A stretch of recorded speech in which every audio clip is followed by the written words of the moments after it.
Vasudevaya, Namo Bhagavate Vasudevaya, Namo Bhagavate Vasudevaya, Namaskritya Namaste Devi Saraswati Vyasam Tato Jayamudire Nasabraishu Bhadreshu Nityam Bhagavata Sevaya Babaji Tvanashoke Bhakti Bhavati Naistiki Krishna Swadamo Bhagate Dharmajanadivisa Kalanasa Vishamesha Paramakadanavata Sarayanta Sarami Shivaratananishyate Tarasamritasya Anyasya Vipusvachit Krishna Surya Bhagavata Vibhu Sarvashraya Pratishloke Pratyashraya Nanarthakaya Premamaya Bhagavata Krishnera Sriyanga Tathekayata Dogya Krishnera Srimad Bhagavatam Mahaprabhu Ki Jai. This is Saturday Bhagavatam class, July what?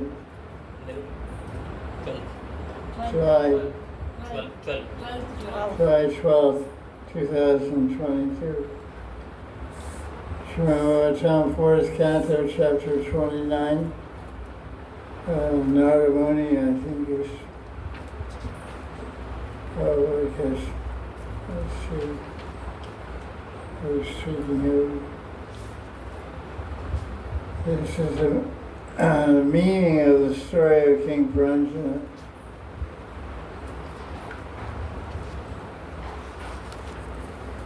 It's quite a detailed idea.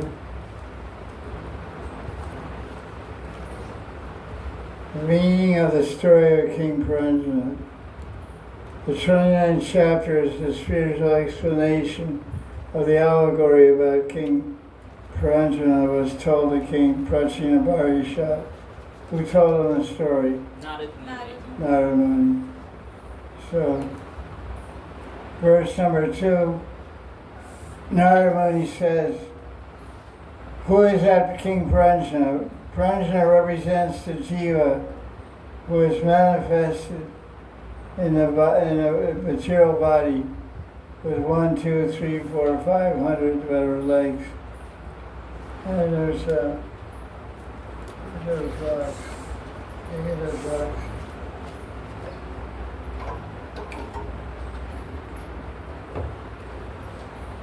There's a commentary here. And Srimad Bhagavatam commentary, Prabhupada, we can see that.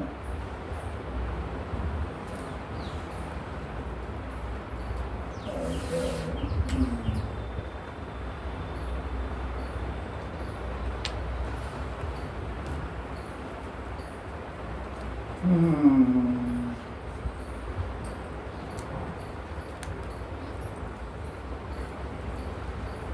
Trinidad chapter has many interesting points about soul body, which you must have read, I suppose. I hope so. So verse number 2, Prabhupada's commentary, chapter 29, 4th Canto, verse number 2.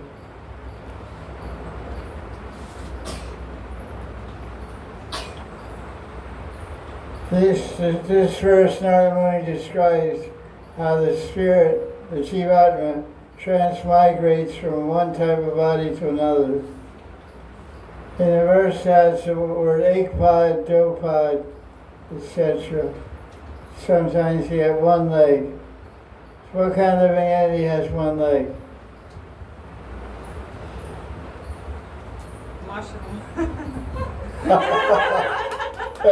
That's a great answer. That's really smart. That's lightning fast use of intelligence. That's really good. He's got one umbrella, not one leg. Yeah, I know. It means ghosts. They say ghosts leave one footprint on the ground. That's what they say. Prabhupada mentions that ghosts walk on one leg. So these are the kind of guys that came with Shiva when he married Parvati.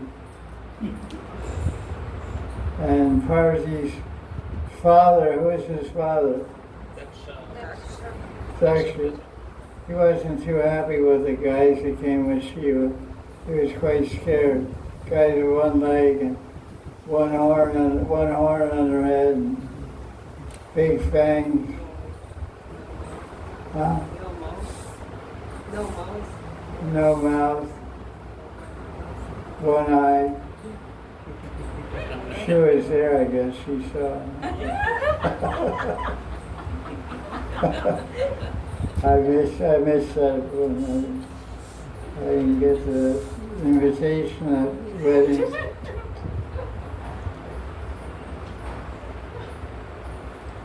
And it says Shripad means 3 legs. When a person is old and weak, a human being, they walk on 3 legs because they walk with a walking stick. 2 human legs and 1 stick leg of walking stick, so it's Shripad. And Bhavapad means centipedes and animals have more than 4 legs. Insects, honeybees, they have 6 legs. Okay. And notice it says Apa. Word in the verse Apadaka means without legs. Who's that?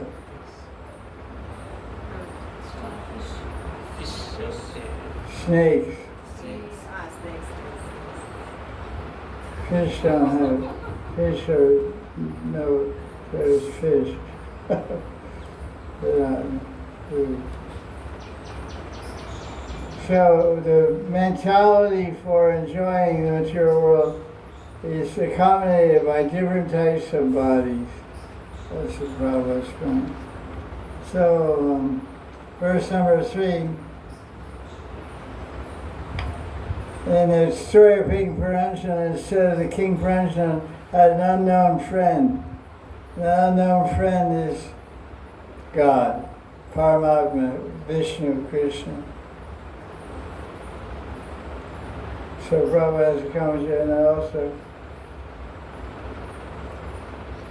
I have described someone as unknown, that is the Supreme Personality of Godhead, the Master and Eternal Friend of the Jiva.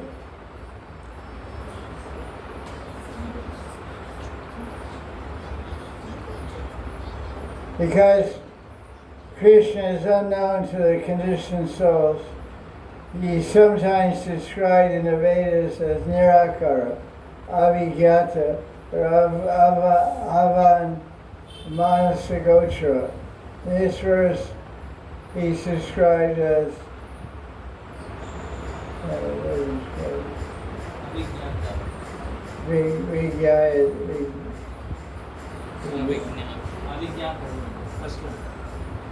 Avigyata.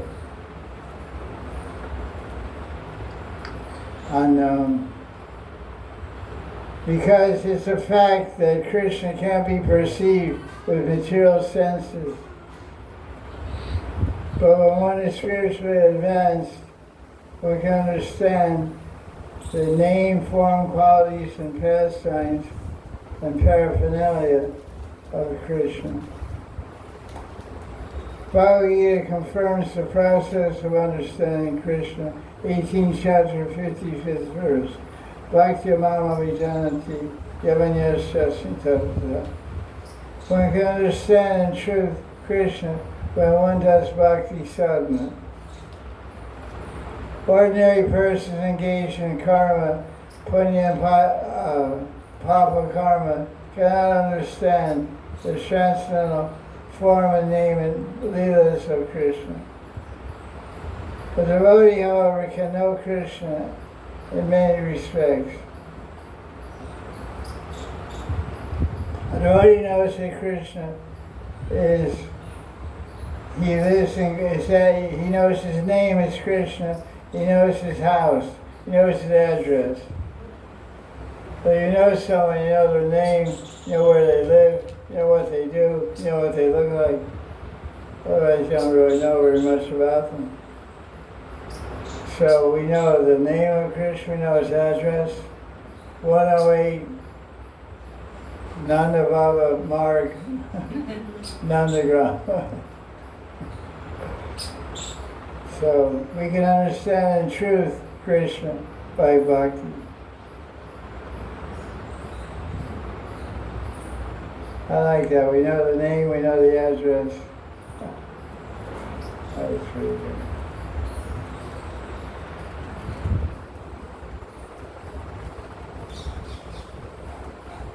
Because Krishna can't be understood by materialistic people, the Shastras describe him as Nirakara, which means no form. Nirakara means no form. But he doesn't have a material form, he has a spiritual form, which can only be understood by bhakti. What's that verse?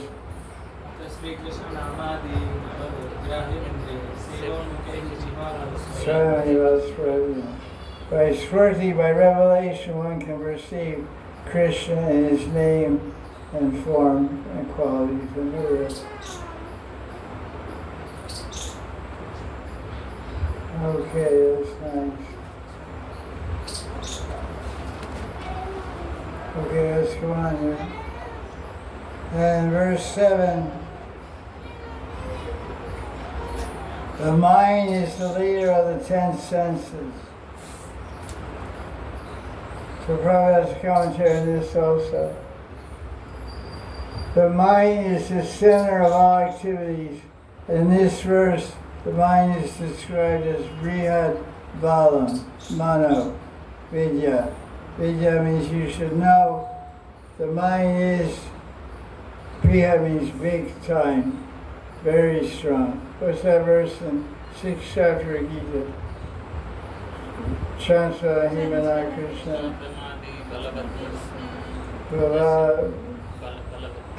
Balavachidam. Balava means it's very strong and very determined. Freedom. And what else? Trying to control the mind is like trying to stop the wind. Not impossible.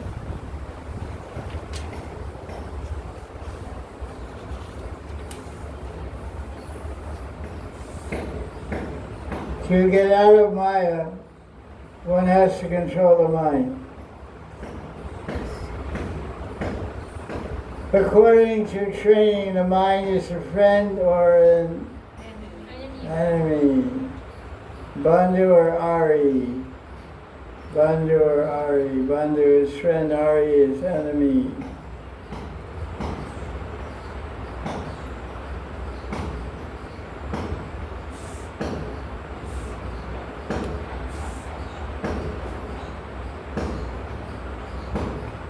The living entity is bound to be misdirected by the mind into enjoying sense objects.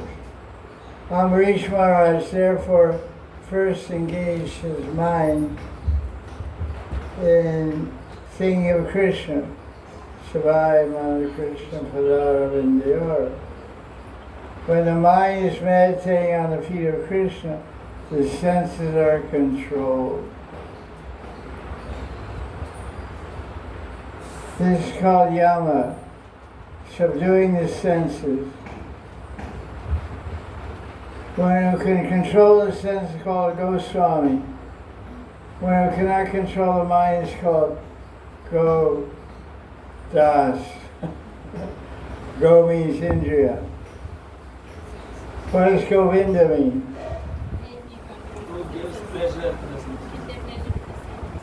Vinda means to delight, to enthuse, to delight, to enthuse, to excite, to please, to satisfy, to gratify. That's Vinda. And Go means senses, Go means cow, Gopis, Govas, land also means land. So Krishna satisfies and delights the land of Vrindavan, the Gopis of Vrindavan, the cows of Vrindavan, the cowboys of Vrindavan, and everybody living in Vrindavan.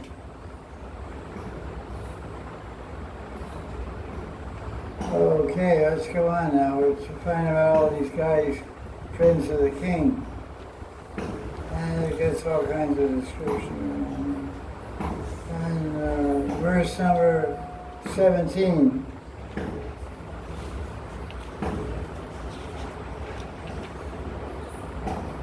Whatever changes the intelligence undergoes during sleep, or however, it transforms the senses during waking state. The jiva, contaminated by the qualities of intelligence, imitates the intelligence action. Commentary of Vishnu. The jivatma is simply a witness and acts by the force of intelligence. Intelligence is the cause of the jiva's acting. Because the mind and senses just give objects, give impressions and ideas and objects are offered to the buddhi. The buddhi has to discriminate, to accept or reject which ones. The mind is a go-between between buddhi and indriya, between the mind and senses. Prabhupada has commentary on this verse also.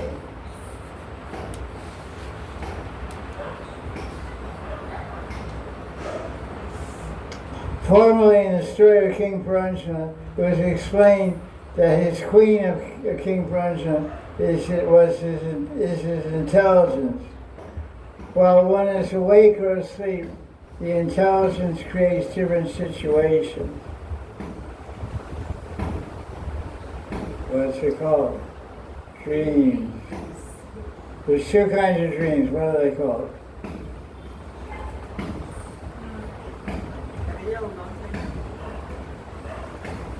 They're both unreal. Sleeping dream, waking dream. Daydream, night dream. Daydream we take as real, it's false. Nighttime dream we take as false, it's false. We want it to be real. We meet some nice people there. We wake up and say, oh. It's not like that at all.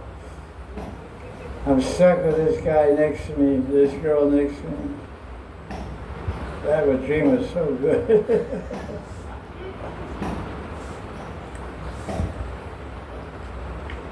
Being influenced by contaminated, I said that. Okay, so, wind problems here.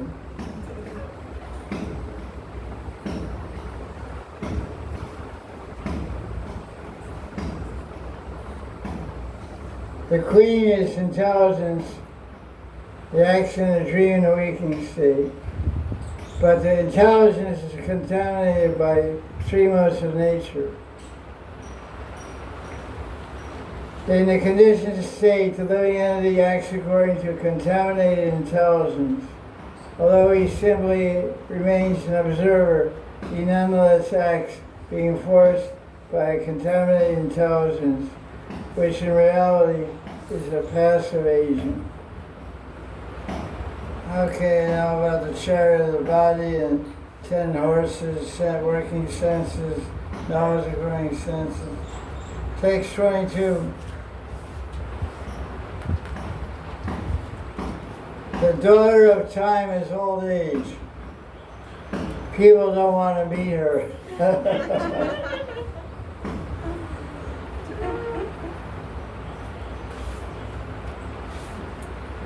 Death accepted old age as a sister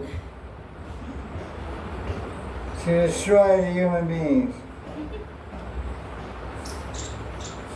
So that's, but this girl, old age and death, is merciful to the Vaishnavas.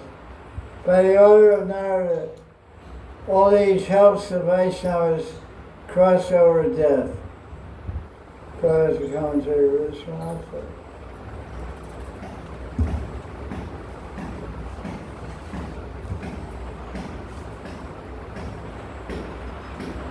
Encaged within the body, a living being, Jiva accepts Kala Kanya. What's that? Called old age. Kanya means virgin girl. Anyway, old age just before death. Yavaneshwara is the emblem of death, Yamaraj. Before going to Yamaraj, a living entity accepts Jara. Jara means old age.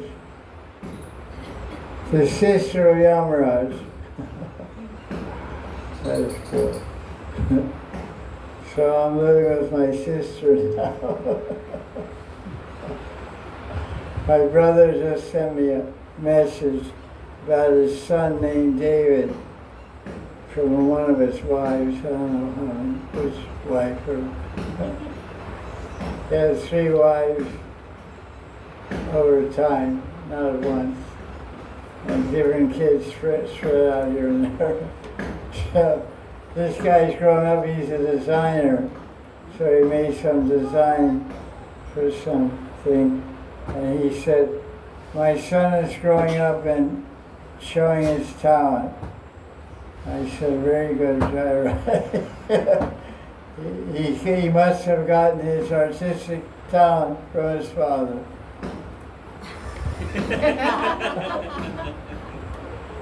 Yeah, you have to know how to make people happy. Right? It's called the gift of sweet speech. Priyavat. You know, it may be BS, but if it makes them feel good, it's good. They say never tell the truth. Because you don't want to hurt people, so they say the truth hurts. So you don't tell the truth, you say you're really beautiful, you know. The person, yeah. You're nice, you're my friend. I like you. Like I have friends that like to talk. So when they come, I let them talk. And they talk and talk and talk, and I agree. And then after they're done talking for 2 hours, they say, I really like you. I really like talking with you. Because I agree with everything they say for 2 hours. Because if I talk, they're talking for 2 hours. If I also talk, it'll become 4 hours. If I keep quiet, the whole thing will be finished in 2 hours. So I get my peace of mind back together after 2 hours. I just let them talk out. 2 hours are pretty much real is finished, you know. I said, that's really nice. Anything else you want to say? No. Okay, really nice talking to you. Take care on. Bye. It's a good trick of social intercourse, how to deal in social behavior. Being a good listener, I often say that when I list 10 things to be good at, being a good listener. It's much more painless than talking.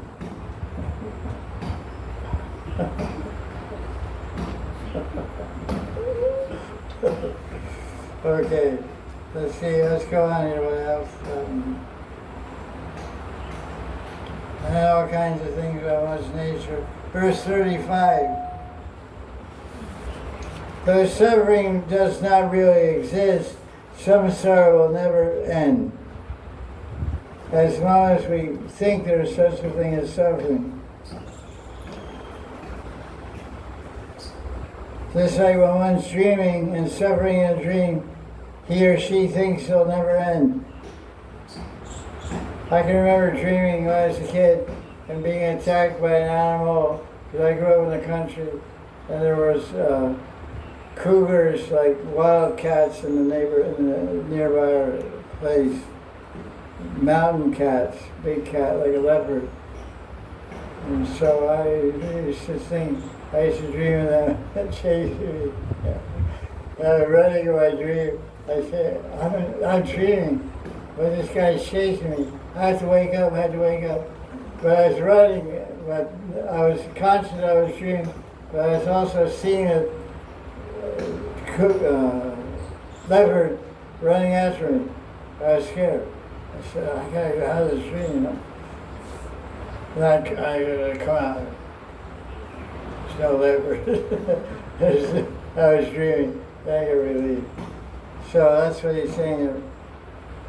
The dream never, the jiva is wandering in the covering of the mind, so he identifies with the dream and he suffers, and he identifies with his waking dream and he suffers.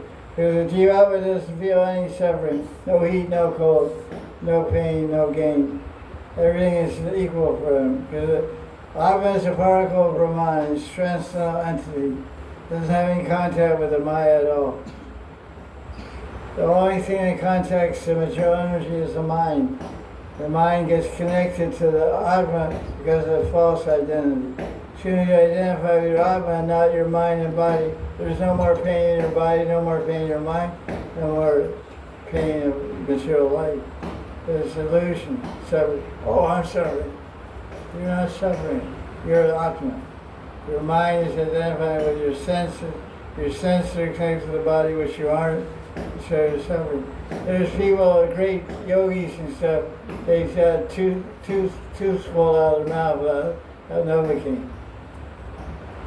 They had surgery done with no Novocaine. You know, all kinds of stories like this, medical journals. They sit there and a guy cuts open his chest. Well, what are you guys doing? They're not feeling it. That's really fully identifying with the Atma. Aham Brahmasmi, not just a word. I am Brahman. Let's see what Prabhupada says about this one.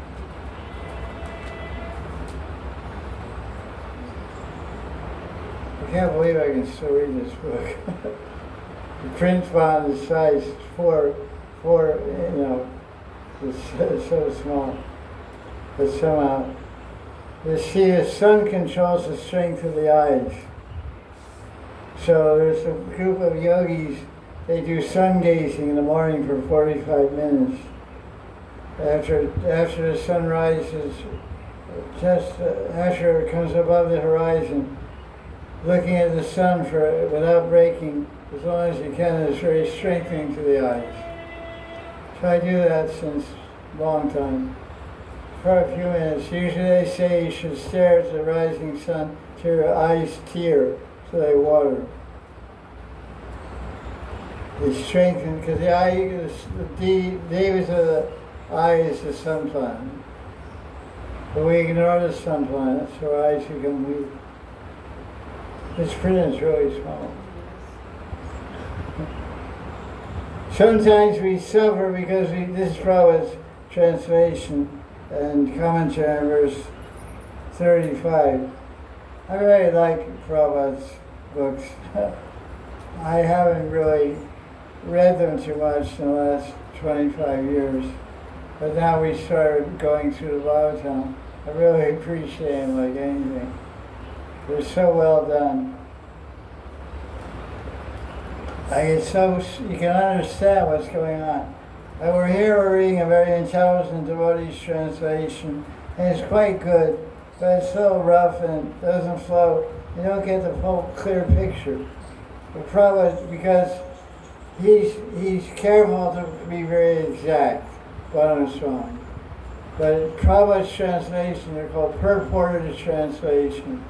He mixes the purport in with the translation.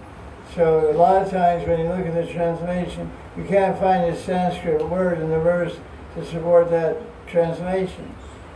So that's why people question Prabhupada's book sometimes. Because he adds stuff, so it becomes cause conflict sometimes. But it actually makes it very clear to understand. But as far as accuracy, sometimes it's like poetic translation. You look at all these words, Arte, Avidyamana, there's no word in there for a tiger. You see in verse 35, verse 35, is there any Sanskrit word that means tiger? But listen to this translation. Sometimes we suffer because we see a tiger in a dream, or a snake in a vision. Where's snakes? Snakes out there? But actually there's no tiger or snake. Thus, we create the same situation in a subtle form and suffer the consequences. The subtle form means in the mind. We create this situation. I'm dreaming of a leopard. There's no leopard. I see it. I'm sweating. I wake up, I'm all sweating. I'm running crazy. I'm running away from a tiger. An invisible tiger.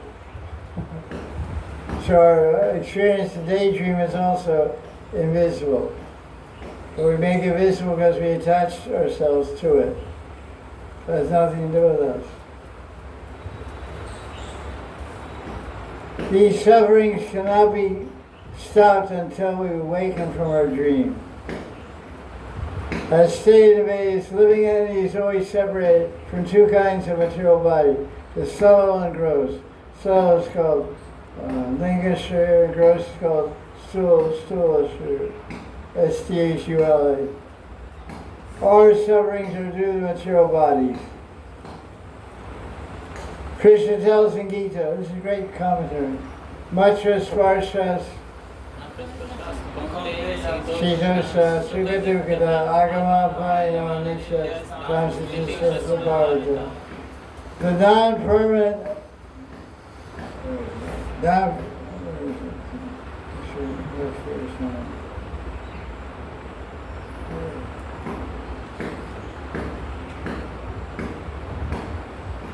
Let's see what's on there. What is that?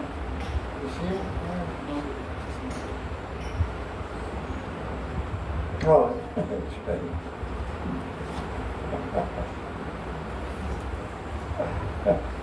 Sorry about that. That's really what the non-permanent appearance of happiness and distress and their disappearance are like the appearance and disappearance of winter and summer. They arise from the senses. We must learn to tolerate them and not be disturbed. A very important verse, 2nd chapter Gita, verse 14. Krishna tells Arjuna that all distresses brought by the body come and go. Come and go. One has to learn to tolerate them. Material identification is the cause of all our suffering. Once we're out of material identification, our suffering is over. One should understand that one is not material, he is spiritual. Aham Brahmasmi, said here. This understanding cannot be fully realized unless one is engaged in bhakti sadhana. To get free from material conditions, one has to take to Krishna consciousness. This is the only remedy. The Krishna consciousness movement, Hare Krishna movement. When we were in LA, Los Angeles, 50 years ago, chanting on the street corner, Haridam, people would come up to us and say, are you Krishnas? Are you Krishnas? Are you Krishnas? It's a type of human being called Krishna. Say Krishna. We thought it meant one who belongs to Krishna. Are you Gupta? Are you Guptas? That means you belong to Mr. Gupta. So are you Krishna? And we say, yeah. You belong to Krishna.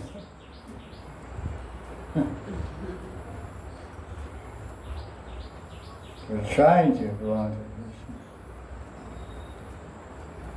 Krishna. Okay. You can read the commentary on 5035 in your book.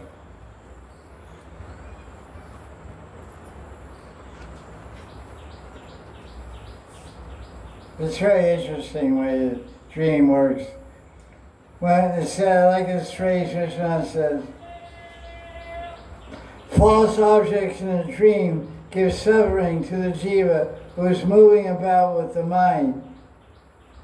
So the same way we're dreaming, we're suffering as we're moving about with the mind. When we wake up, we're moving about with the body, and we're also suffering. But the jiva the mover is the jiva, the observer is the jiva.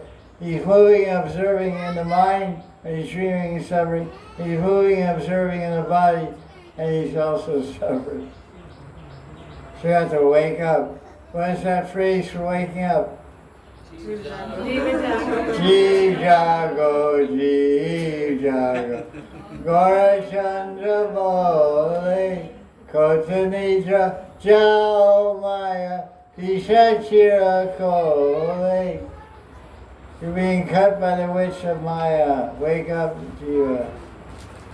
Get out of Maya. Get out of bed. That's a good start.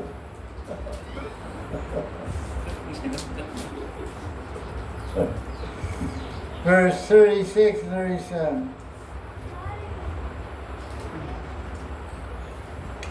The miseries of material life will end when one by performing pure bhakti to the Guru. Bhaktya Paramaya Guru. Bhaktya Paramaya Guru. Vasudeva Bhavati Bhakti Yoga Samahita. The stage of prema, bhakti, produces jnana and vairagya. That's all throughout the Bhagavatam and so.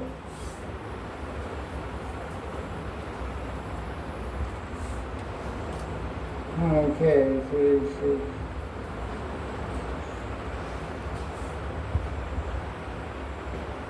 How much going on here? Okay, 38.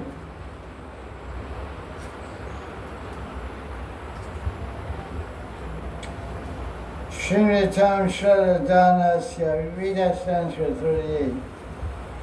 Sochiradirva Rajasya Syadat Shudagatashraya Shringata Shraddhanasya Nityadasya Dadhiyataha. O saintly king, Narada Muni spoke to King Prachina Barishat.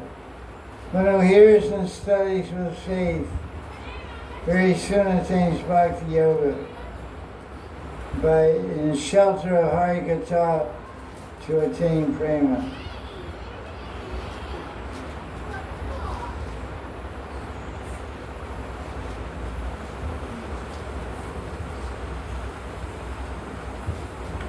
So hearing is Srimata Shraddha.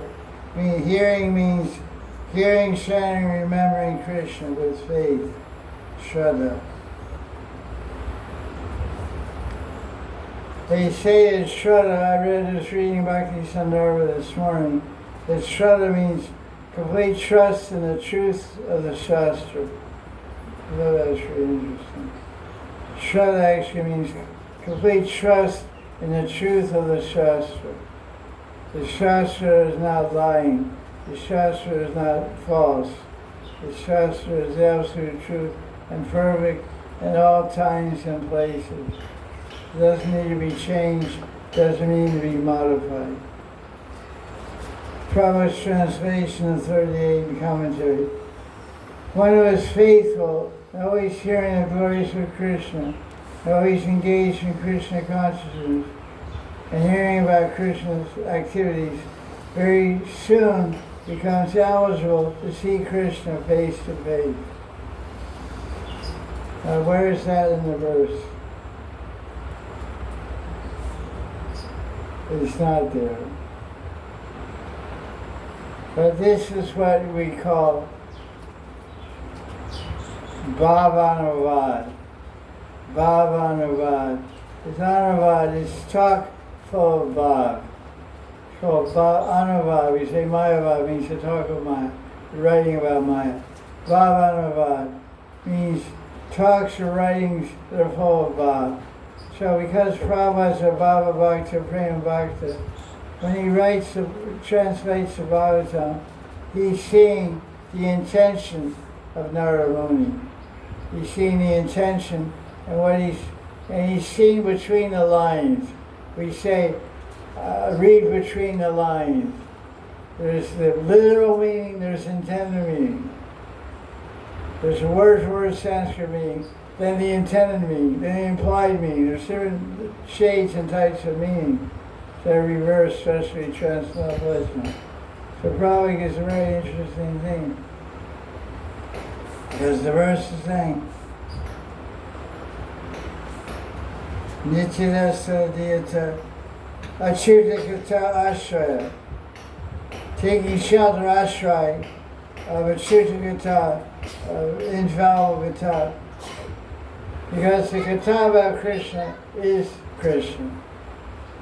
We say the Bhagavatam is the form of Krishna. It's Bhagavad through.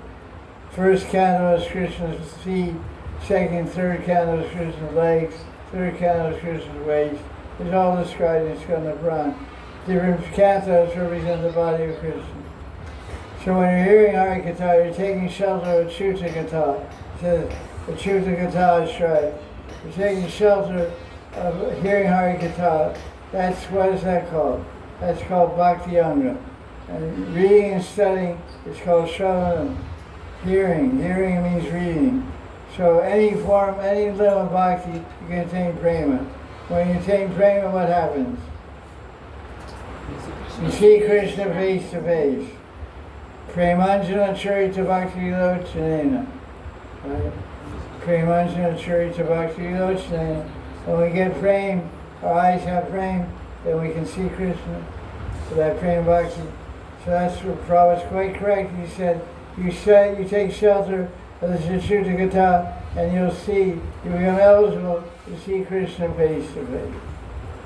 Because just by reading Bhagavatam, you're going to attain Bhava and prema. So not do anything else. Just hear Russian translation of the Bhagavatam day and night to get prema. Thank you, Liner. Sleep your way to prema. But keep your ears open.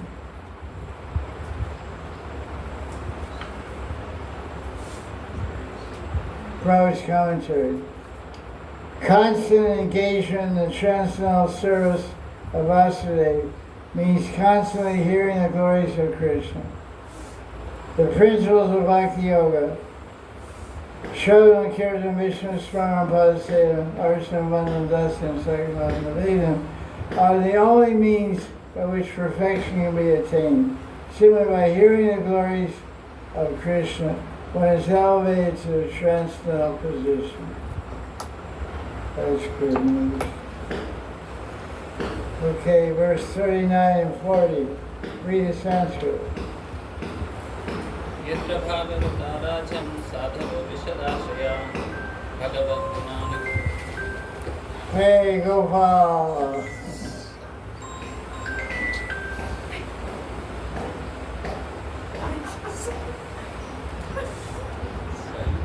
Yatra bhagavata rajan sadhavo vishadashaya bhagavad gunani katana shravana vyakra chetasa tasmin mahan Mukarita madhuricharitra piyusha shesha sarita sarita shravanti taye pibanti avitrusho nrupagatha karnais tanas prushantyashanatra dhayashoka moha. Thank you. Okay. So, Prabhupada's translation, Darwin said, where devotees live,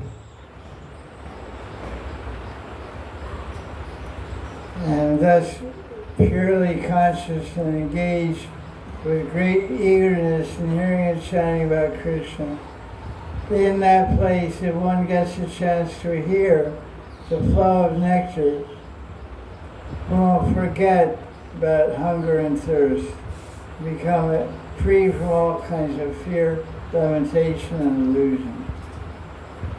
What's the example of it? Pariksha Maharaj. Before this, Pariksha went on the forest to hunt. He became affected by thirst. And he stopped at Shamaka Rishi's ashram. And Shamaka Rishi was absorbed in meditating on Vishnu. And he was in trance. He didn't welcome the king. or give him any water or sitting place or kind words. The king became angry, and he took a dead snake and threw it over the meditating Rishi, Shamika Rishi. And Shamika Rishi's son was named Shringi. And Shringi cursed the king. He said, doesn't have good behavior. You insulted my father. He's a guru, he's an acharya. He was meditating, you made an offense. So I cursed you to die in 7 days. So there the king couldn't control his thirst. He became angry because the impulse of thirst. Now when he sat down to wait for 7 days for the snake bird to come and bite him, Tarkshika, he was hearing the nectar of Bhagavatam from Shukadeva Goswami, and he lost all desire or interest in drinking or eating for 7 days. He didn't drink a drop of water, or eat a morsel of food. So this proved that if you're absorbed in hearing katha, you can forget about eating and sleeping. He became free from all kinds of fear of snake bite, lamentation, illusion, just by hearing Hari Katha. Srimad Bhagavatam. Prabhupada's commentary. In a holy place like Vrindavan, there are many devotees engaged in chanting the glories of Krishna. If one gets a chance to hear from pure devotees in Vrindavan, allowing the constant flow of the river of nectar coming from the mouths of pure devotees, then it becomes easy to become Krishna conscious. When one is engaged in chanting Krishna's glories, one rises above the bodily conception. When one is in the bodily conception, there's some feedback. I don't know what. No, maybe, I don't know. Feedback, no? Okay. See what that does. Okay, when one is in bodily conception, one feels hunger and thirst.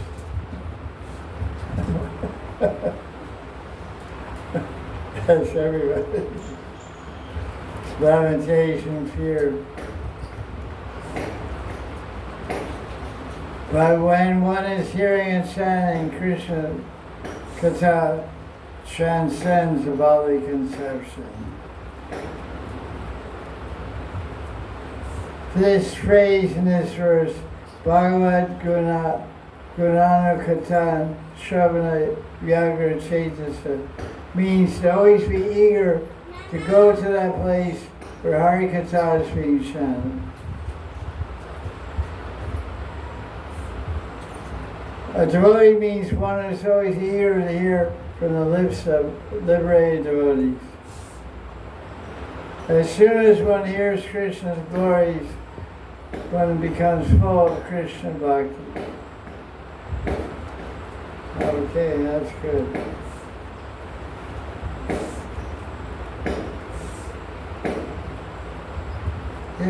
Hearing and chanting is so powerful. Verse 41 says the same basic point.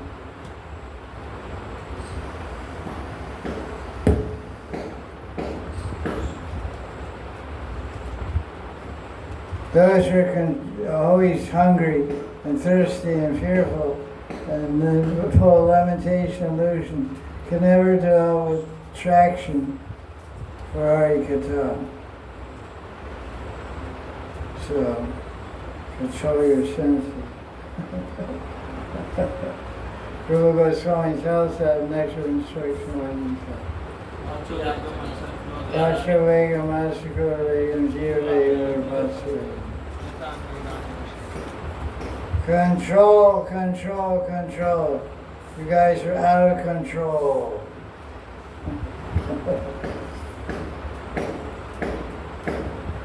Okay, 46.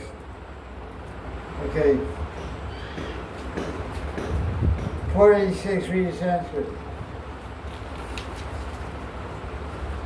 Yasyanum prajnati bhagavanatma bhavita सजाहाति मकुं लोके देहे च परिनिष्ठिताम्. This verse answers the question, how do you know who's got bhakti?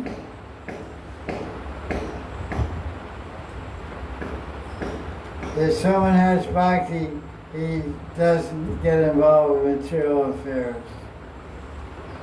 Atma Bhavata, Atma Bhav.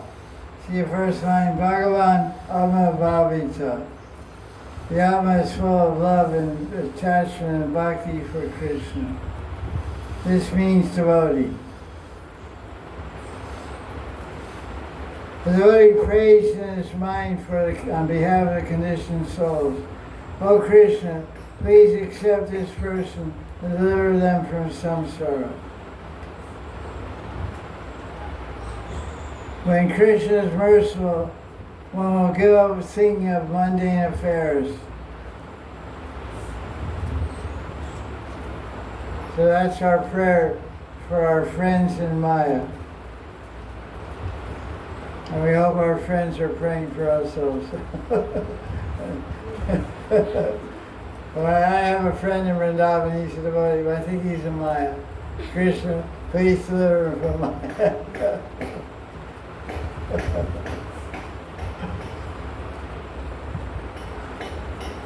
The Prabhupada's explanation of verse 46, just listen, read the translation in your book, and listen to the translation I'll speak, Prabhupada. When a person is engaged in bhakti, that person is favored by Krishna, who gives his mercy. At such a time, an awakened devotee gives up all material activities. Commentary. The word Atma Bhavita refers to one whose mind is always thinking of Krishna. A pure devotee is always thinking of the lotus feet of Krishna. If I ask you to take out a piece of paper right now and write the 19 marks on the bottom of Krishna's feet, will you be able to do it? First of all, how many marks on Krishna's right foot?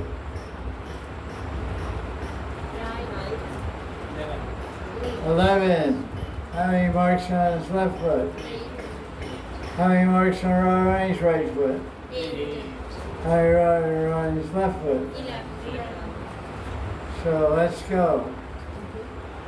Right foot of Krishna, 11 marks. Big toe, barley corn, chakra, umbrella, upcurving line, urdhvandra, lotus flag, underneath the lotus of the flag. Underneath the pinky toe is a ankush, elephant goat, and vidyut, lightning bolt. On the heel, there's astakam. And four cardinal directions, there are 4 swastikas. And between the swastikas are jama fruits. Jama fruits are going in season now. Those purple fruits are very good for the kidneys. Kidneys? Diabetes. Pancreas. Yes, No, I'm saying pancreas. Diabetes means pancreas. Jama fruits good for pancreas. Those purple ones, huh? They're very nice. The purple outside, white inside. They're sweet and sour. If they're not ripe, they're really sour. Astringent. Not sour, astringent. Let's scroll backwards. That's astringent. What's the difference between sour and astringent? That's why you're not a cook. Lemons are sour. Mint. Astringent means your lips curl backwards. Your lips go. Like what's astringent? Like alum. And sometimes guavas, Oh yeah, guava can really be a strange. I don't even like the smell of guava. Banana. If guava's in the house, I get a headache. I don't know why. Guava is very healthy fruit. The seeds are good for anti-worms and stuff. Very healthy fruit. I know about the glories of guava. But the smell, I just don't like the smell. It gives me a headache. Very weird smell. I don't like it. I'm not so particular, but it's one very unusual thing I don't like. I can tell it anything else. Guava. Especially when they ripen. Too much. Huh? When they ripen, too much. When they're ripe, they're full of worms. Too much worms. Smell also. Smell also too much. I just don't like it. Yeah, you have oranges and nice apples, they have a nice smell, but guavas are weird. It's a big favorite in India. Indians go crazy about guava. Put black salt on it and enjoy like, Poor man's apple. huh? Poor man's apple. Poor man's apple. I guess I'm not poor.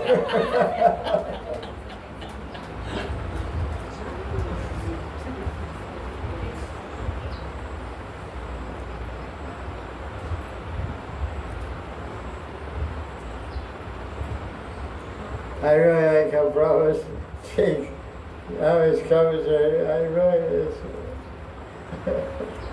he rewrites the Sanskrit language. The word Bhagavatam means a devotee is always engaged in preaching to the delivered conditioned soul. Bhava. It means Bhava means Atma is at the level of Bhava, basically. Means you're Bhava Bhakti. So Brahma's idea, if you have love for Krishna, you want to share it with other people. So it means you preach.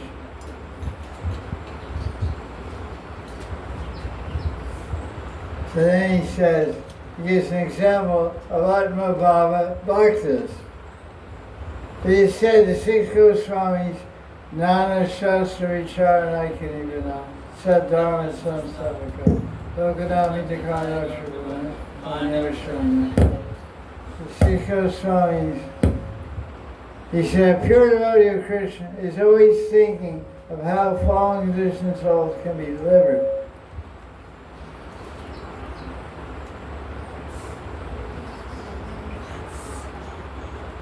What's going on? It's going to get back over. When one is engaged in devotional service, one is no longer attracted to material activities. When a man is covered by different designations, was it too much master line? What would you do? Just this one I little reduced to it. Oh, okay. Very good thing. That's good. We need some technical, we need some secret technician or something.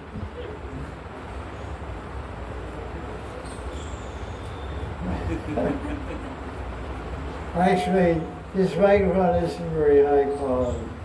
It's a monaural mic. On Harinam, when Kartik had a 10,000 rupee microphone, and this same speaker won't have any of this problem. Microphone, this kind of microphone, it's called gooseneck, like goose, you know. That's just. Yeah, it's only a couple thousand rupees, 3,000 rupees. Stay quiet. Yeah, I don't know what. Treble has to be really low. No, it's It's gone. Now it's good. good. When you take the treble low, Again it's I don't know. gentle low. It's called tone, high, low. Yes, good. That's on the master switch. Here it's just one switch, turn to the left. Left means that way, towards the house. Yes, good. Right. Radhe Shyam. Seems like okay. Indian made. The speaker's good, it's the microphone. Yeah. Yeah. Anuja is.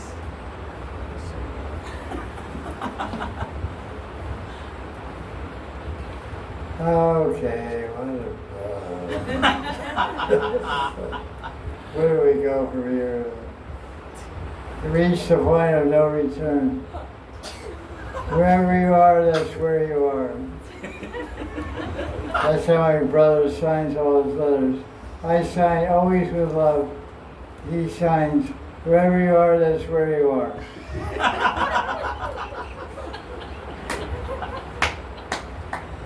So I think after a couple more years, I'll be saying that same thing. Whatever it is, that's the way it is. I'll modify it a little bit. Whatever it is, that's the way it is.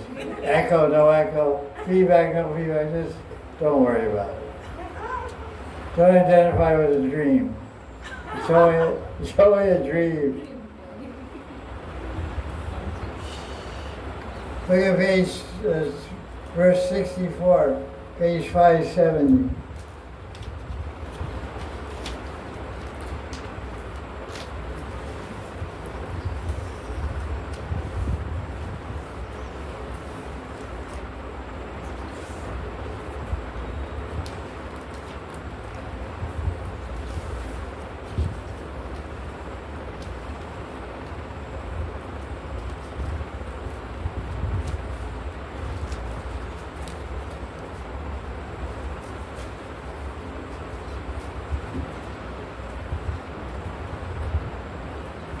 This is all about subtle body, dreams,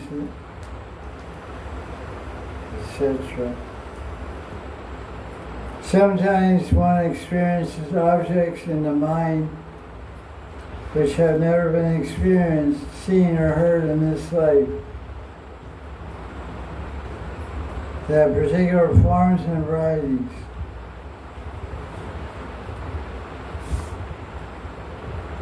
How can we understand that when we die, our subtle body is not destroyed?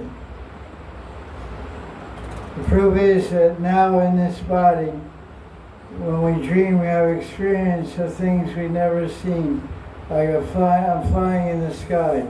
I've never done that, I've never seen that. My own body flying through the sky. Because we had an experience of that in another lifetime, and that experience becomes a samskara, which is stored in our chitta, in our subtle body. In our present body, sometimes one experiences things which have never been experienced, seen, or heard of in this life. But these are things from a previous body, bodies, experiences, and dreams. Prabhupada's commentary.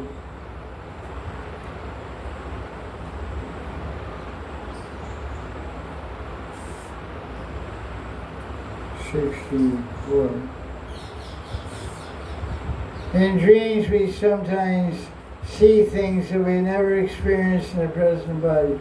Sometimes we dream, we think we're flying in the sky, although we have no experience of flying. This means that once in a previous life, either as a devata or an astronaut, we flew in the sky. As I said, when I was young, up until,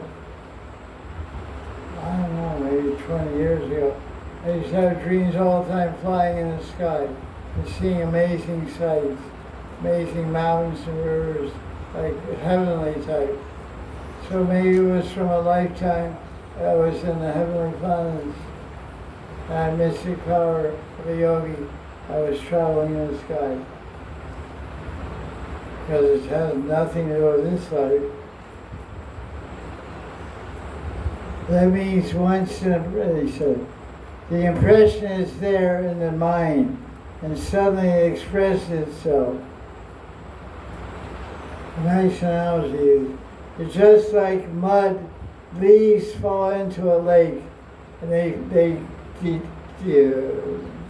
disintegrate, and the leaves break down in the bottom of the lake, mix it with the mud, and they ferment, and they give off gas. Fermentation means producing carbon dioxide. The carbon dioxide bubbles form in the water, like you buy it. The carbon dioxide bubbles in the lake, they come whoop, whoop, and they hit the surface. So he said that these samskaras in our chitta, in our subconscious mind, are like bubbles in the bottom of a lake. Very nice analogy. And they come to the water's surface. The water's surface, they come from the subconscious mind into the dreams. We see them in dreams. Things from previous life, which was embedded in our chitta.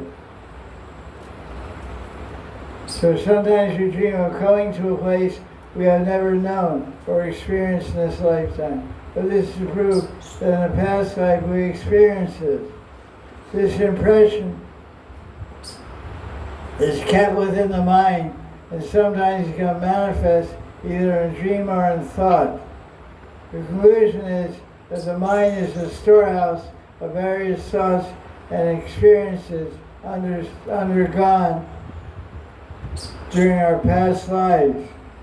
Thus there is a chain of continuation from one life to another, from previous life to this life, from this life to future life. This is sometimes proved by saying that a man is born as a poet, born scientist, born devotee.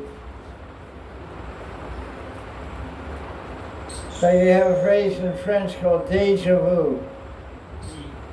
Déjà vu means again vision. Déjà vu means vision.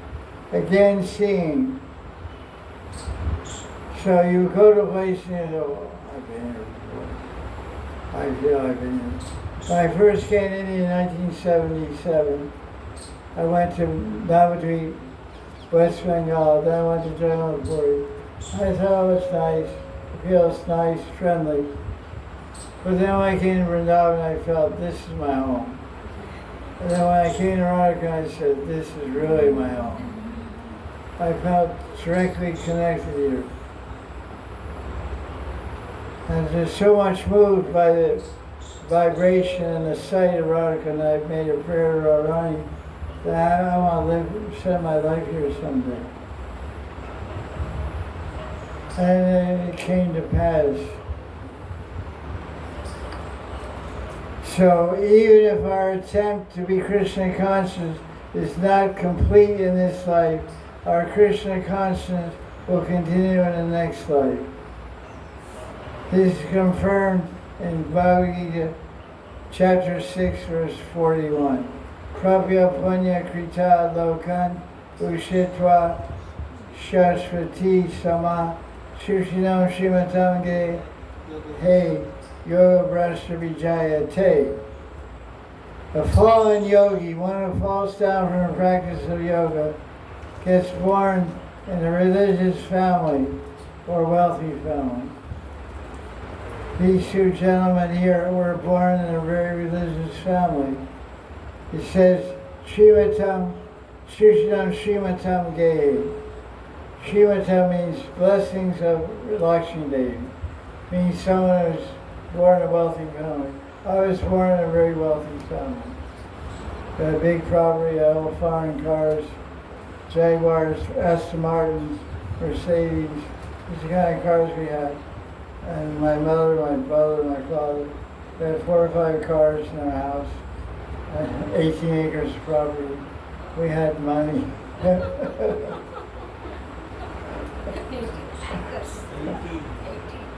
18 acres.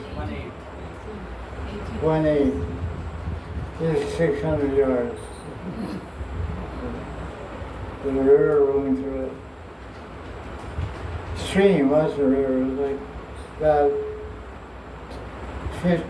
10 meters wide. Not too small. Not 30 feet. yeah, 30. Yeah, this is 20 feet. So a little small. No, it's always had water. No dried up in the season. Like South India has all these rivers. I was in South India tour in 1986, 87, going over these railroad bridges for like 20 minutes. I said, what is this river so-and-so? There's no water. Oh yeah, they call you, you know. The rainy season comes a little bit, but the bridge was used. The water's not coming. Very sad. The bridge was made like 1920, British times. Old bridge, still there. 1930, 1940, whatever. And so that was, 40 years later, same bridge was there. No water. Just a little bit, the river was like 10 meters wide, and it was like 2-kilometer bridge or something. It was like huge. I look at it and say, this water river, this Tungabhadra or something, big rivers, and Kaveri, Gomati, Godavari, Kaveri, Krishna. Krishna. Penna. They have many rivers. Mahanidhi, Mahanidhi. Orissa. Orissa.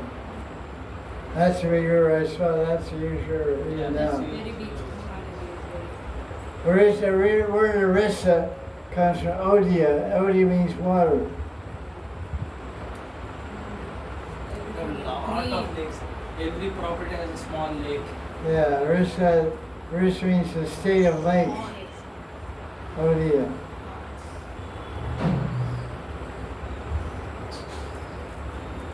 I like Orissa.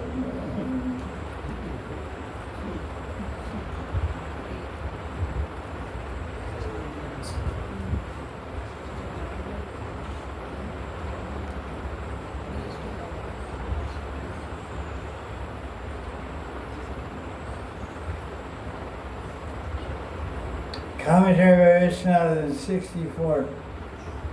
It's not possible for things to appear in the mind that have not been experienced before. So in this life, I wasn't flying in the sky. But in the dream, I was flying in the sky. So it means the previous life, I was flying in the sky. I remember when I was little, my friends and I would ride to the ice cream store. We would buy ice cream. We ride our bicycles behind. Had a parking lot on all sides. Because you could circumambulate down. We did something like a race. So we buy ice cream and go in the back of the store. I was sitting in the full parking sun. I was sitting and eating my ice cream. Everybody else is sitting on the wall with their legs out. And what are you doing? I said, well, your son, when he's lunch. Naturally, he does that. Man. I sit there.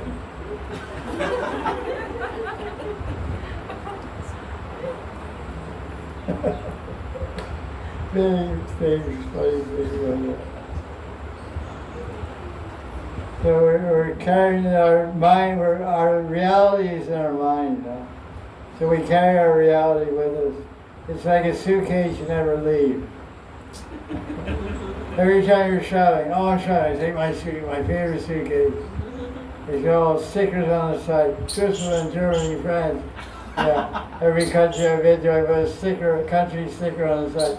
Russia, Indonesia, Singapore, and all stickers on my luggage now. I've been all these places. Or airport tags, Luggage receipt. Luggage tag, where we go. This is really interesting, this mind stuff,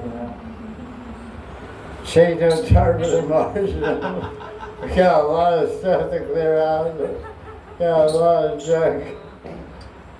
The only shelter is holy name. The only hope is holy name. The only salvation is holy name.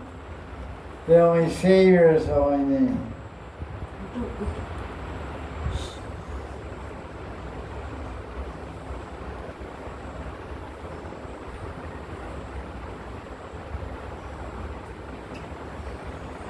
Prabhupada's commentary on verse 60.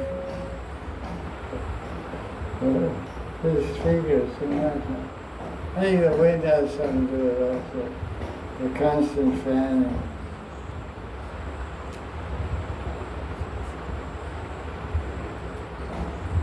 The mind is the storehouse of our past desires. And we have in this present body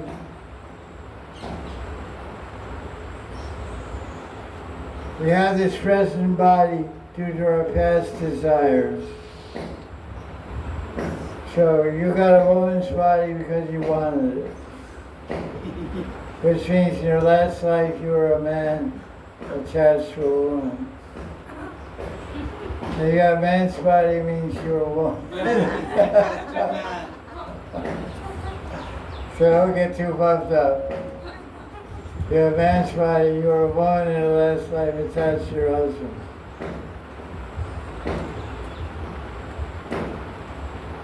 The mind is the source of different kinds of bodies. If the mind is purified by Krishna consciousness, this speaker is too much crazy. If the mind is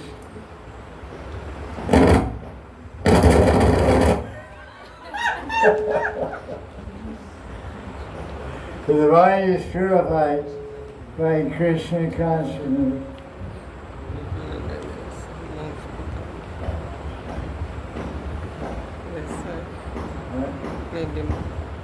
really? Oh, this one maybe. I don't think it's causing that. I think the wind is interfering with signals.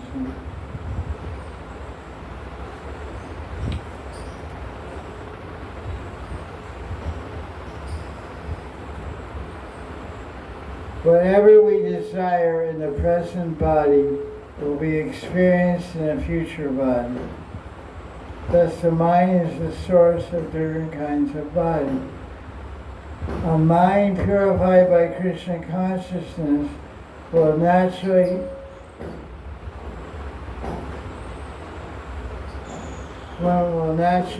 in the future get a body that is spiritual and full of Krishna consciousness.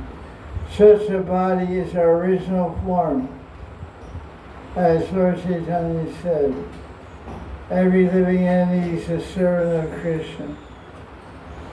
If a person is engaged in Krishna Bhakti, one is considered liberated even in this life. Iha yasya harer dasye karmana manasagira nikalashvabdi vastasu jiva mukta suchate. Bhakti Rasmini Sindhu is from Hari Bhakti Sudha. One who engages in transcendental seva of Krishna in body, mind, and words is considered liberated in all conditions of material existence. One always engages in Krishna Bhakti at once transcends modes of nature and is elevated to the spiritual platform. In verse 66,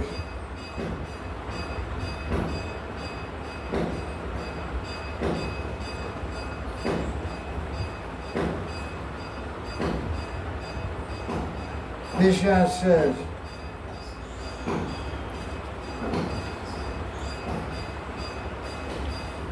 the mind indicates future and past forms. And the mind will tell you whether you're going to take birth again or not. Very interesting. Commentary by Vishnu. The present mental states tell us of the future auspicious or inauspicious bodies of Jiva.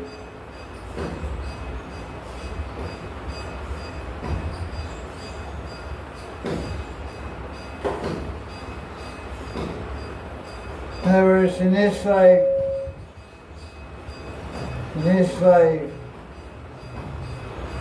if a person is peaceful and generous, it means in his last life he was peaceful and generous. And it means in the next life you'll be more peaceful and more generous.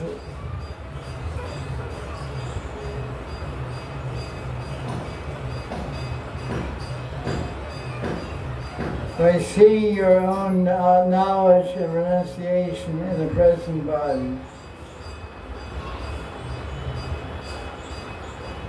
you'll understand how much control you had over your mind and senses in your previous life,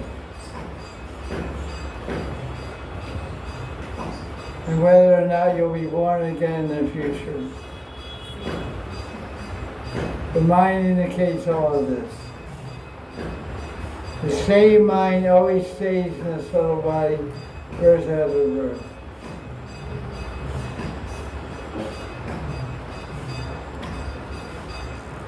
Remember when he says to the king, you should understand this and get serious. The mind, Prabhupada says, the mind is the index of information about one's past and future life. If a person is a devotee of Krishna, that means they practiced bhakti in last life. If one is a criminal, that means he was a criminal last life. According to the mind, we can understand what will happen in the future life. They're very deep verses. Require contemplation. A very good chapter. This chapter 29 is a very good chapter to review the commentaries and verses to understand the nature of our mind, how we can control it and use it to our advantage or disadvantage.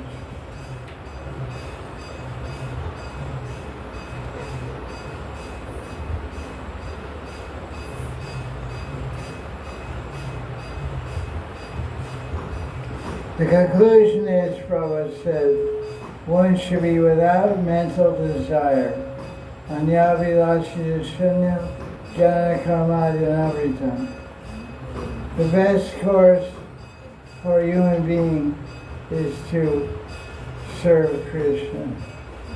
That is the highest perfection of human life.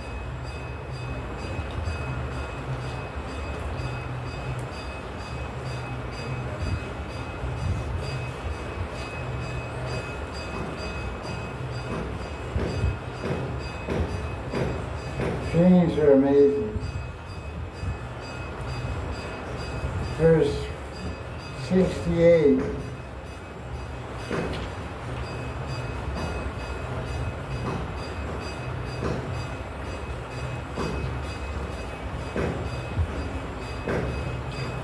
Our one subtle body, our same mind has been in all our different gross bodies. We were one time in a dog's body. So we have sympathy for dogs. No, it should be like that. We know how they feel, we know what they need. Because we were one. We were a dog, we were a crow, we were a cat. It's not a joke, it's true. The commentary, it says that in 68, you can read it. That one Jivatma, with one subtle body, one mind, one intelligence, one ego, one chitta, has been in thousands of different gross bodies.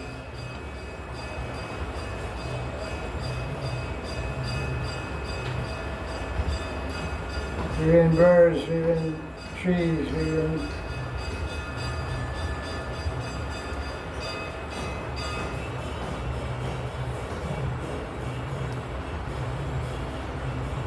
Verse 69 is very amazing. Everyone sees all these things in a particular order.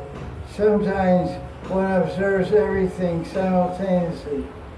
When the mind is constantly situated in Shuddha Sattva, is next to Krishna, the devotee may see the universe directly, as Mother Yashoda saw the universe in Krishna's mouth. Though one does not deserve to see this, sometimes one can see it. Wow. That's pretty amazing.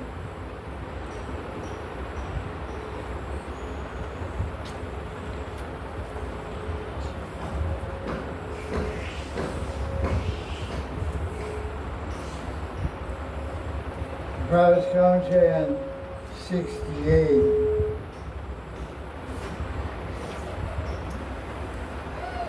The activities of a living entity in the body of a dog may be experienced in the mind of a different body. So, in the mind of a different body means in the mind of a human body, we may be able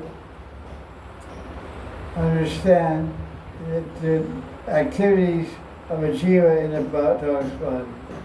That's why we have compassion.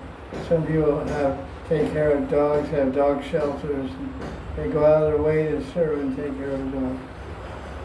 The mind, therefore, those activities appear never to have been heard or seen. Although, because the person, human being, he doesn't ever think or imagine that he or she was a dog. But they can understand how a dog feels or thinks. Because they were one, but they don't have any contact with it, remembrance of it. Even in this lifespan, we can sometimes experience dreams of our childhood, although such incidents now appear strange. It is understood that they are recorded in the mind. Because of this, they become visible in dreams. The transmigration of the soul is caused by the subtle body, the mind, intelligence, etc., which is a storehouse of all kinds. What's going on with the speaker?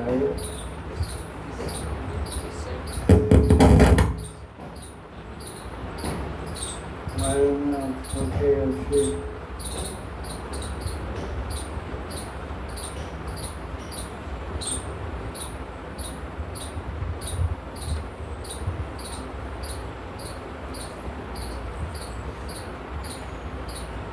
Sensual images are recorded in the mind in a chronological order.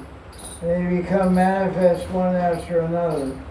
Therefore, the living entity has to accept one body after another. The mind plans material enjoyment, and the gross body serves as the instrument to realize such desires and plans. This thing only works when you speak directly into it. The mind is the platform under which all desires come and go.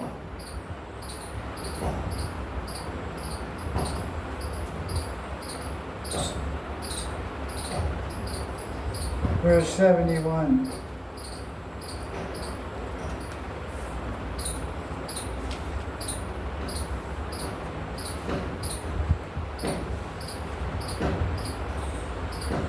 It's really a kind of amazing fact.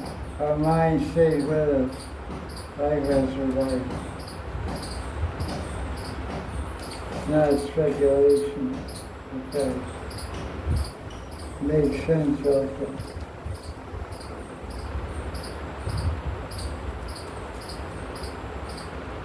Okay.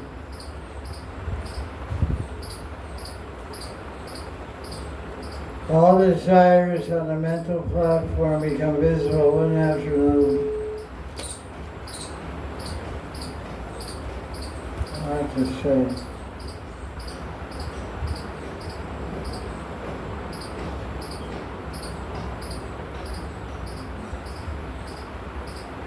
When a person is fully Krishna conscious, The stockpile of material desires is minimized.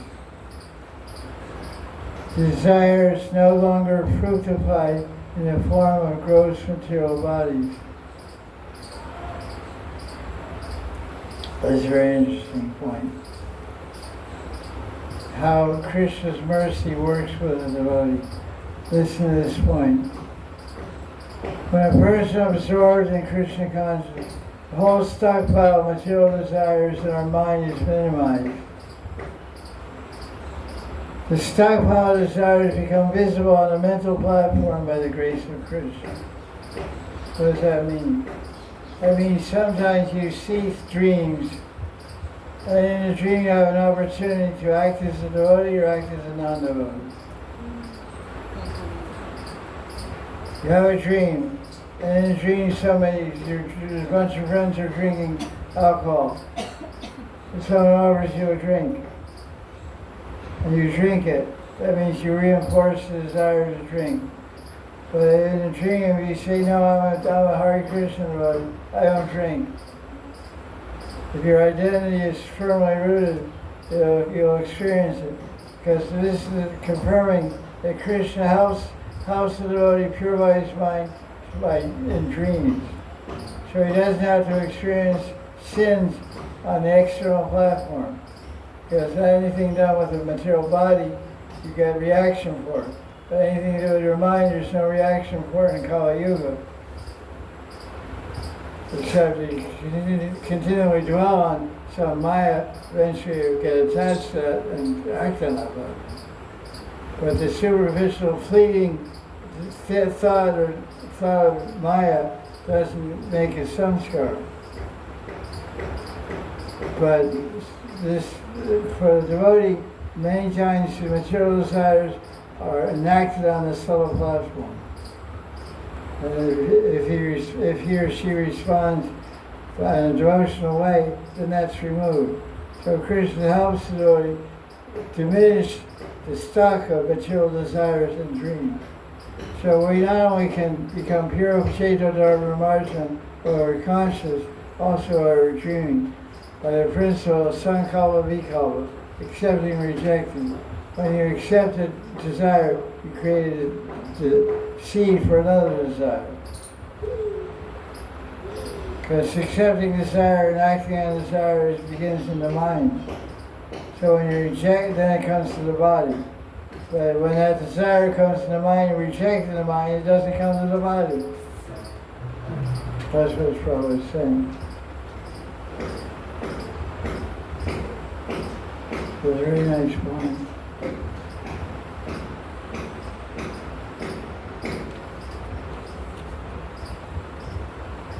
When one is fully absorbed in Krishna consciousness, one is immediately free from past and future mental desires.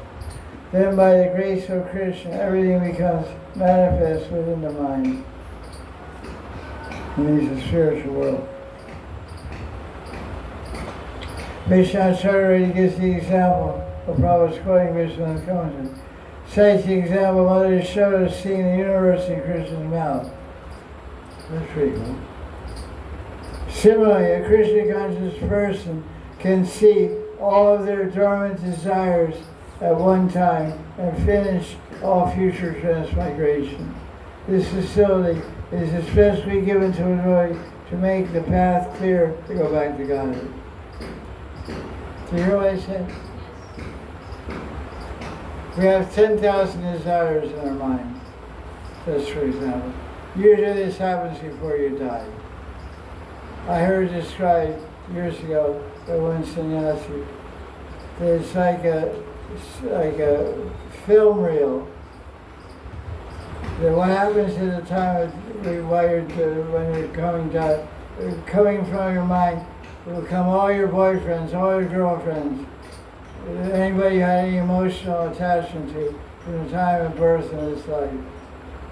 And they'll come by and they'll give you a chance to accept or reject. Say no, no, no, no, no, no, no, no. It's like Russian roulette, they spin this wheel with numbers on it, and a little varying. A little ball falls and it falls a number, or there's some kind of gambling situation. So all the material desires store our mind at the time of death come before us. We can pass them all off. So that's usually happens at the time of death. They also come in dreams. So there's two ways the Joey gets a chance to get liberated. By dreams and in death.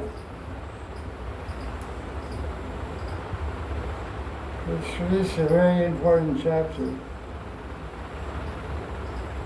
Canto 4, chapter 29. Oh, its commentaries are very good.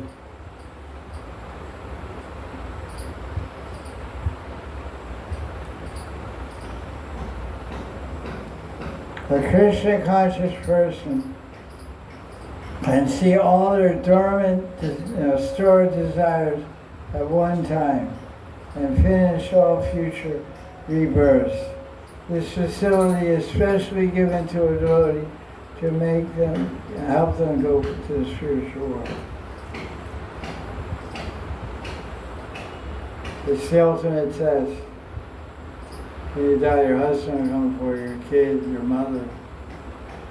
You'll see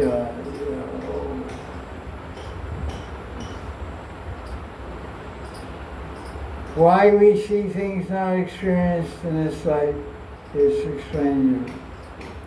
That which we see in a future expression of a gross body, or is already stocked in our mental stockpile. Because a Krishna conscious person does not have to accept a future body, the recorded desires are fulfilled in a dream. That's what I said. We therefore sometimes find things in dreams never experienced in the present life. So we fly in a dream. We say, that's nice, but I'd rather chant Hare Krishna. If you don't say that, if you think it's nice, that's fine, I like flying. Then next thing you become pilot. Or, I have to take a next flight.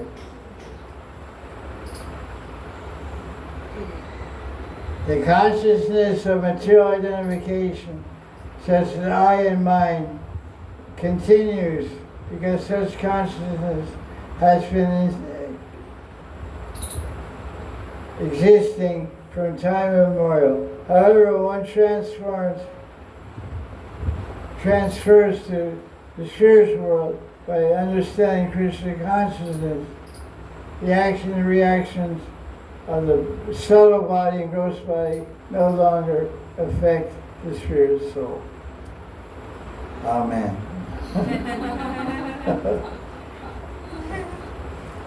It's all over now.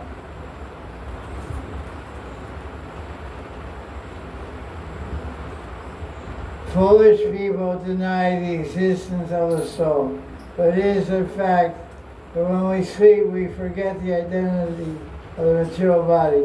When we awake we forget the identity of the subtle body. In other words, while sleeping we forget the activities of the gross body. While active we forget the activities of sleeping. Actually, both states, sleeping and waking, are creations of Maya. Living entity Jivama has no connection with waking or sleeping.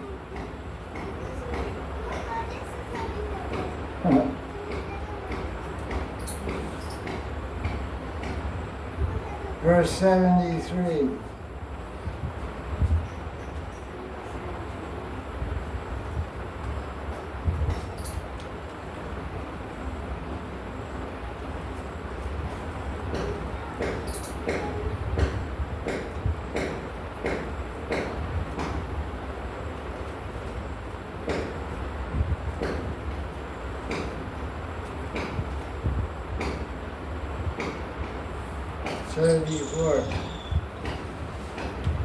What is the word for the soul body, mind, intelligence? What's the Sanskrit word for that?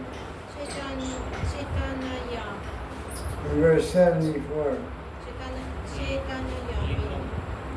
The word Sanskrit word for the soul body is lingam. Just like the Shiva Lingam represents the Hankar. The mind, intelligence, and Hankar is subtle body. So Shiva Lingam represents the subtle body. The Hankar. Because Shiva worships Shankarshan, and Shankarshan controls the false ego. So by worshiping Shiva, you get free from false identifying with the material body.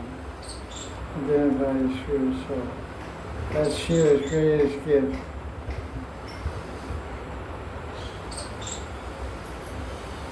That's why he's a friend of devotees, because devotees are trying to identify with the soul, and ultimately with their spiritual body.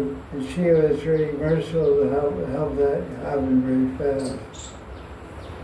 He's called Ashutosh. Tosh means pleased, Ashu means quickly. So he's quickly pleased, Ashutosh. So a little puja of Shiva. In fact, this is Shravan, right? Yes. So this month, Shravan, is a month to worship Shiva, Shani, and Shamasundar. Shamasundar we worship every day. Shiva we worship on Monday. So next Monday is the first Monday to worship Shiva.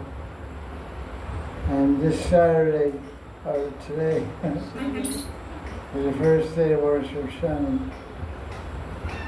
You'll see when you go to these temples, they become very busy on these Mondays, so Monday and Saturday.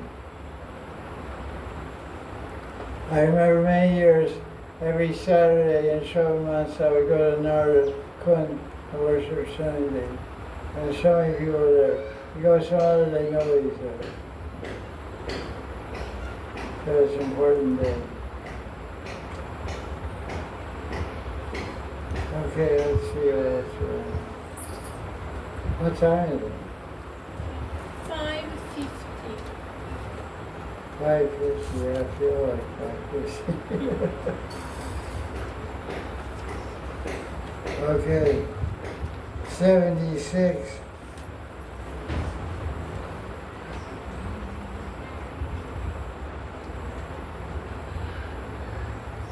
False identity doesn't quit when we quit our body. That's really funny. The root cause of one's association is the mind. The great Krishna consciousness movement is the greatest boon to human society because it is teaching everyone to think always of Krishna by doing bhakti. In this way, at the end of life, one can be transferred to the association of Krishna. This technically is called Nityalila Pravesha, entering into the planet of Gopal Vrindavan. That's really cool. Nityalila Pravesha. Bhakti Mama Vijanati Yavanyashasmi Tavata Tatamam Vishtavata Vyatva Vishate Tadanantram. When one understands Krishna by bhakti, he enters the kingdom of God. When one is completely absorbed in Krishna consciousness, he can enter Goloka Vrindavan. To enter the association of Krishna, one has to understand Krishna. This is the process of understanding Krishna's bhakti. As we're understanding Krishna, one is eligible to enter Krishna Loka and associate with him. The mind is the cause of such exalted position. The mind can also get one body like a dog, or a hog, or a baby. So to throw the mind always in Krishna consciousness is the greatest perfection in human life.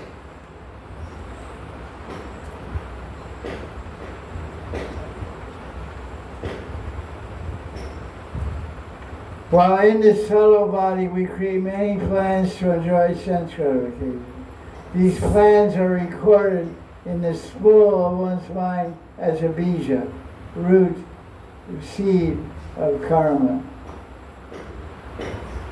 The conditioned life of living entity creates series of bodies one after another. This is called karma bandhana.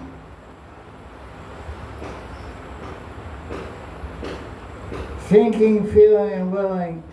By thinking, feeling, and willing, we're creating future material bodies. Wow.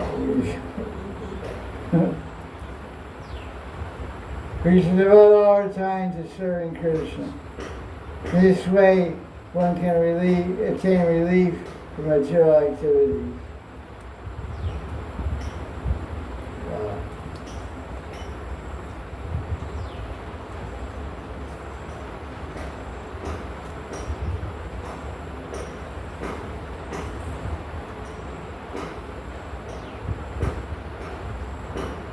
This is a nice comment. 69. Verse 79.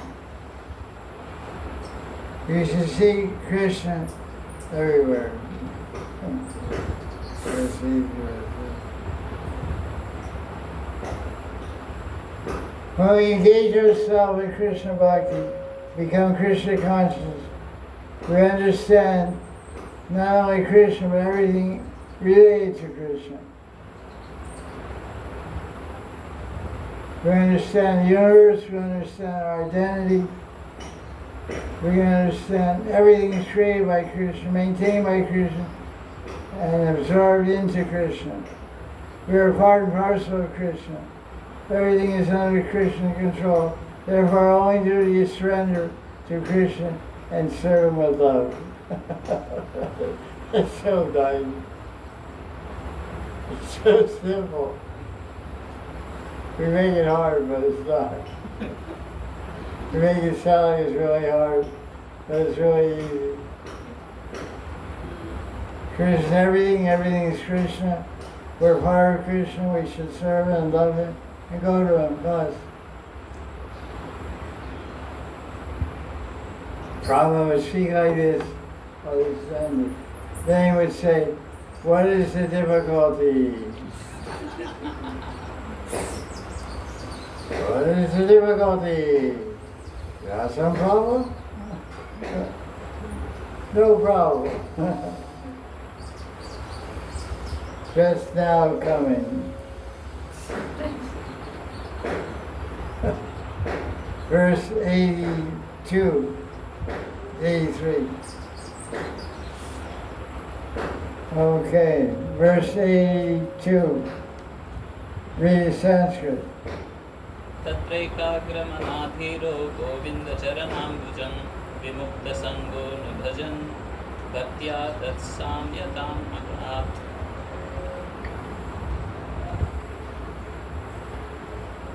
This describes what King Prachinavari did to attain liberation.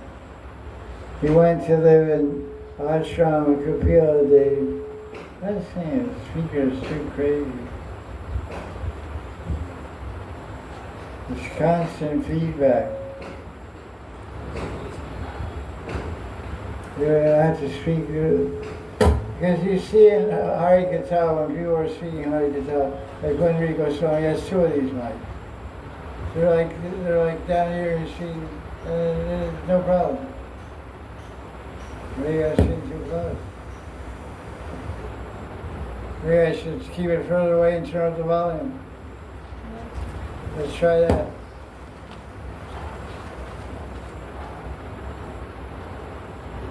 Turn the volume switch. No, the volume.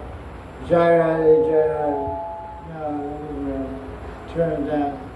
Turn it out. That's the master. Turn the microphone on.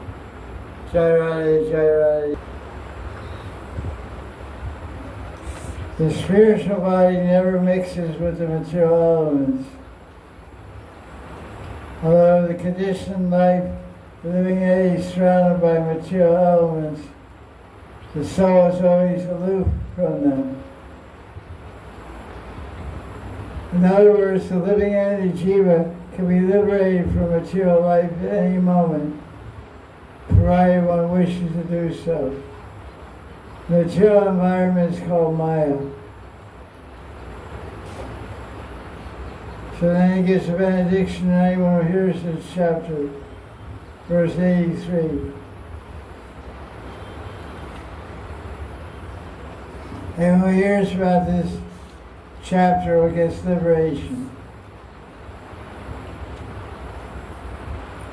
Prabhupada's commentary is quite interesting. The whole material creation is a dream of the spirit soul. Actually, all existence in the material world is a dream of Mahavishnu. He quotes Brahma Samhita. Yakara Narvana Vajale Bhajati Smayoga Yoga Nijam Ananta Jagananda Sarama Kupa.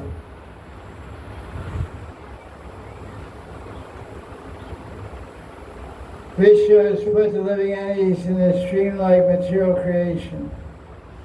Contacting material modes of nature, living entity identifies with the body.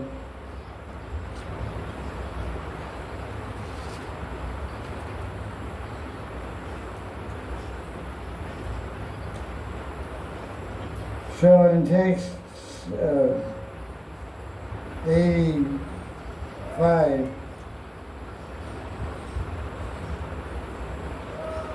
that it says, by hearing this story, when we get free from doubts and hankara, understand how karma gets experienced in this life and next life. It's pretty clear about the mind and how it carries over from birth to birth.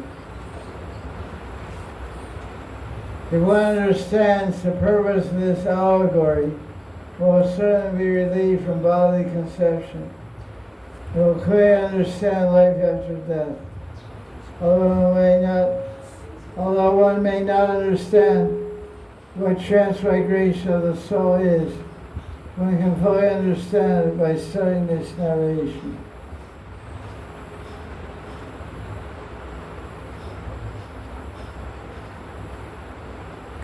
It's interesting in Prabhupada's Bhagavatam, this edition in front of us ends on verse 85. But Prabhupada has two more verses in the chapter, has two extra verses. That was Samacharya was commenting on the Bhagavatam. His name was Vijay Dwaj Tirtha from Madhva Sampradaya. And now his old edition of Bhagavatam had two more verses. So those two verses are there. So I'll read one of the verses.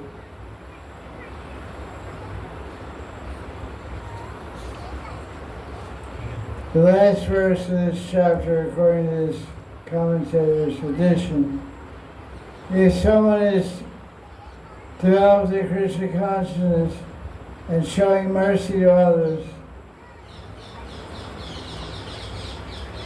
that person will get liberation from material existence. The verse has a phrase, Daya Jiveshu, one showing compassion for jivas. Prabhupada's commentary. The word Daya Jiveshu means showing mercy to all living entities. It means that one should show mercy to all living entities in order to progress in self-realization. Prabhupada says that mercy means to preach this knowledge after perfecting oneself and understanding one's position as eternal servant of Krishna. Preaching at this point is showing real mercy to living entities. Lord Chaitanya said, Jivara Srupaya Krishna Nityadas. Every living entity is a servant of Krishna. So I probably used to say, the best thing that we can do is three things. Preach Krishna Bhakti, chant Holy Name Vishnu Prasadam. These are the best ways to benefit the living entities in this age. Chant Hare Krishna and Sankirtan on the streets, Vishnu Prasadam, and to preach Krishna Bhakti. So, Vishnu Prasadam means to give prasadam to every living entity. So when you prasadam to birds or dogs or cats or cows or anyone, that's also comes under the category of prasad distribution.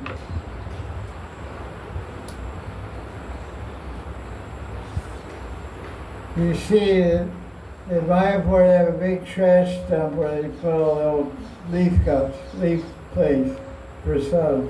They have a big hall there where they distribute kitchen to thousands of people every day.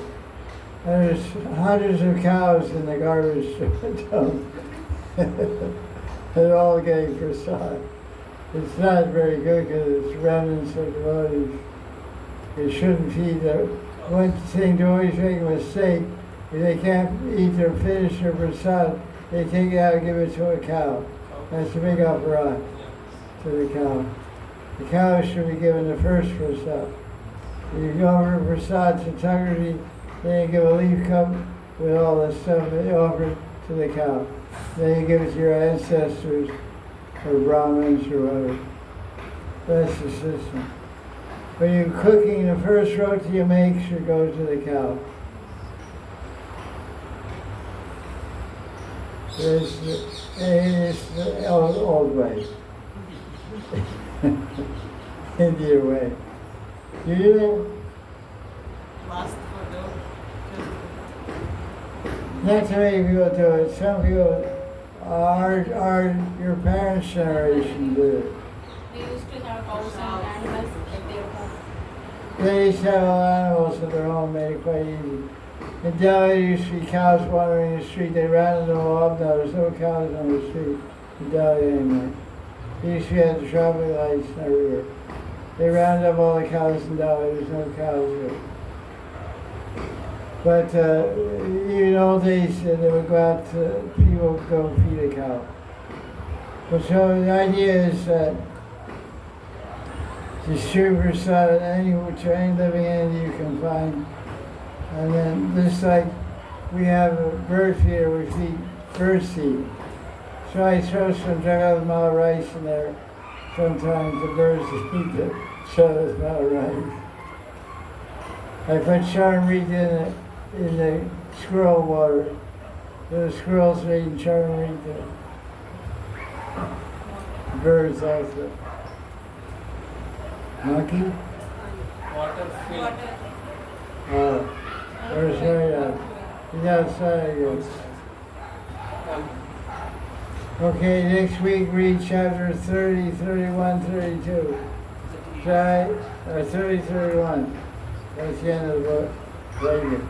Jai Jai Shri Radhe.